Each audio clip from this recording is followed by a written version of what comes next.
Good morning साथियों। आप सभी का बहुत बहुत स्वागत है आपके अपने यूट्यूब चैनल यम2 अवधि पर। साथियों, आप सभी ने पिछले क्लास में पादप घटक और विभिन्न परीक्षण के बारे में पढ़ लिया था, जिसमें बताया गया था कि एल्कोलाइड्स की पहचान कैसे करते हैं, ग्लाइकोसाइड्स की पहचान कैसे करते हैं और टैनिन्स की पहचान कैसे करते हैं। साथियों, आज हम सभी न्यू टॉपिक के बारे में जानते हैं। इस टॉपिक से भी काफ़ी क्वेश्चंस देखने को मिलते हैं। दोस्तों, आप सभी से रिक्वेस्ट है कि जिन साथियों ने अभी तक चैनल को सब्सक्राइब नहीं किया है, कर लें। और साथियों, आप सभी के लिए हम नोट्स के माध्यम से क्लास प्रोवाइड करते हैं, इसलिए एक लाइक तो कर दिया करें, जिससे हमें भी मोटिवेशन मिल सके कि मेरी क्लास आप सभी के लिए बेहतर है। आप सभी के लिए ही हम एकदम फ्री में पूरी फार्मेसी कंप्लीट कराएंगे। वीडियो के लास्ट में होम्योपैथिक फार्मासिस्ट क्लास की पूरी प्लेलिस्ट बनी हुई है। आप सभी वहां से एक सीक्वेंस में क्लास को देखेंगे तो और अच्छी तरह से समझ आएगा। यहाँ पर सारी क्लासेज क्रम से बनी हुई हैं। साथियों, आप सभी टेलीग्राम ग्रुप @अवधि45 से जुड़कर हमसे वहां से संपर्क कर सकते हैं। यह लिंक वीडियो के डिस्क्रिप्शन में भी दिया गया है। तो दोस्तों, क्लास को होम्योपैथिक फार्मासिस्ट की तैयारी करने वाले अपने सभी मित्रों साथियों तक शेयर कर दें, जिससे सभी तक यह क्लास पहुंच जाए। क्लास को शुरू करते हैं। साथियों, आज का हमारा टॉपिक है फार्माकोलॉजी, अर्थात औषध विज्ञान।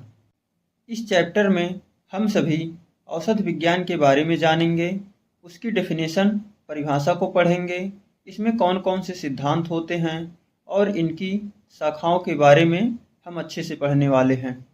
इसमें पहली हेडिंग है फार्माकोलॉजी। साथियों, फार्माकोलॉजी दो शब्दों से मिलकर बना है। इसमें पहला शब्द है फार्माकोन और दूसरा शब्द है लोगोज। फार्माकोन एक ग्रीक शब्द है जिसका अर्थ है ड्रग्स अर्थात औषधि, और लोगोस का अर्थ है नॉलेज अर्थात अध्ययन। साथियों, फार्माकोलॉजी का सही अर्थ है जिसके माध्यम से होम्योपैथिक औषधियों का अध्ययन किया जाता है। इसमें पॉइंट के रूप में जान लेते हैं। जैसे पहला पॉइंट है, फार्माकोलॉजी चिकित्सा विज्ञान की वह शाखा है जो दवाओं, उनके स्रोतों, स्वरूप, रसायन विज्ञान, तैयारियों, क्रियाओं और चिकित्सीय उपयोग से संबंधित है। इसमें दूसरा पॉइंट है, इसे एलोपैथिक मटेरिया मेडिका कहा जाता है। इसमें तीसरा पॉइंट है, होम्योपैथिक फार्माकोलॉजी गतिशीलता के सिद्धांत थ्योरी ऑफ डायनामाइजेशन पर आधारित है। अगला पॉइंट है, इसका मूल सिद्धांत दवाओं की विशिष्ट औषधीय भाषा और चिकित्सीय क्षमता का पता लगाना है। इसका लास्ट पॉइंट है, यह स्वास्थ्य में सामान्य प्रणाली या शरीर के अलग अलग हिस्सों पर दवाओं की कार्रवाई का वर्णन करता है। साथियों, इसमें अगली हेडिंग है होम्योपैथिक फार्माकोलॉजी की शाखाएं। इसकी दो शाखाएं हैं, पहला फार्माकोग्नोसी और दूसरा फार्माकोडायनेमिक्स। इसमें पहली हेडिंग है फार्माकोग्नोसी। साथियों, इसमें पहला पॉइंट है, यह शब्द लैटिन भाषा के ग्नोसिया से लिया गया है, जिसका अर्थ औषधियों का ज्ञान होता है। इसमें दूसरा पॉइंट है, यह फार्माकोलॉजी की शाखा है जो कच्ची दवाओं की भौतिक विशेषताओं और वानस्पतिक स्रोतों से संबंधित है। इसमें तीसरा पॉइंट है, यह वह विज्ञान है जो वनस्पति और पशु मूल की कच्ची दवाओं के इतिहास, स्रोत, खेती, संग्रह, तैयारी, वितरण, पहचान, संरचना, शुद्धता, संरक्षण और वाणिज्य से संबंधित है। साथियों, इसमें दूसरी हेडिंग है फार्माकोडायनेमिक्स। इसमें पहला पॉइंट है, यह ऐसी शाखा है जो हमें स्वस्थ जीवों पर दवाओं की गतिशील क्रियाओं और प्रभावों के बारे में ज्ञान प्राप्त करने में मदद करती है। यह होम्योथेराप्यूटिक्स के मूलभूत पहलुओं का गठन करता है।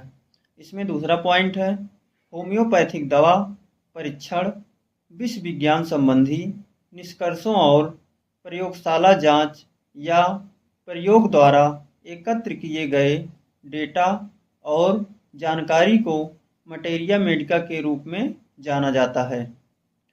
तीसरा पॉइंट है दवाओं की कुल शक्तियों का कुल डेटा फार्माकोडायनेमिक्स है, अर्थात होम्योपैथिक औषधियों की कुल शक्ति ड्रग पावर का कुल डेटा ही फार्माकोडायनेमिक्स है।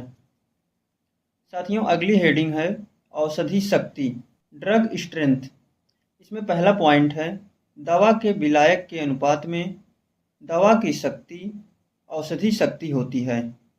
दूसरा पॉइंट है सभी फार्माकोपिया को दवाओं की तैयारी के लिए एक मानकीकृत प्रक्रिया का पालन करना चाहिए, जैसे पुरानी हैनिमैनियन पद्धति के अनुसार औषधि शक्ति। इसमें पहला है क्लास 1, इसकी औषधि शक्ति 1/2 है। दूसरा है क्लास 2, इसकी औषधि शक्ति 1/2 है। तीसरा है क्लास 3, इसकी औषधि शक्ति 1/6 होती है। चौथा है क्लास 4, इसकी औषधि शक्ति 1/10 होती है। इन चारों क्लास की ड्रग स्ट्रेंथ औषधि शक्ति पुरानी हैनिमैनियन पद्धति के अनुसार बताई गई है। इसमें अगला है आधुनिक पद्धति के अनुसार औषधि शक्ति, इसकी औषधि शक्ति 1/10 होती है। साथियों, अगली हेडिंग है गतिशील शक्ति डायनेमिक पावर। गतिशील शक्ति पदार्थ का वह गुण है जिसकी क्रियाविधि या कार्यप्रणाली की व्याख्या नहीं की जा सकती। साथियों, इस चैप्टर में और कुछ ज़्यादा विशेष नहीं है। इस चैप्टर में बस इतना ही है। आगे की क्लास में हम सभी एक दूसरे चैप्टर को कवर करेंगे। साथियों, क्लास कैसी लगी आप सभी कमेंट में ज़रूर बताएं। आपके अपने YouTube चैनल M2 अवधी को सब्सक्राइब करना ना भूलें। धन्यवाद दोस्तों।